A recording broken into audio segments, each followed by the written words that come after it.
Learn how to pronounce quinoa the right way, quinoa. Welcome to my YouTube channel. In this video, we're going to learn how to correctly pronounce the word quinoa.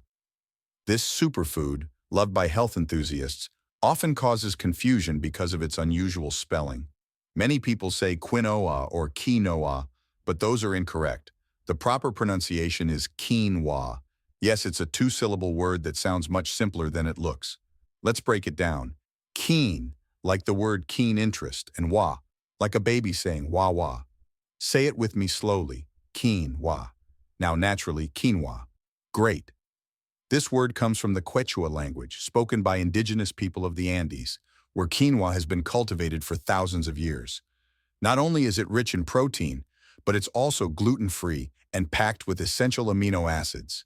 So whether you're cooking a salad, stir-fry, or breakfast bowl, you'll want to pronounce it correctly when talking about your recipe.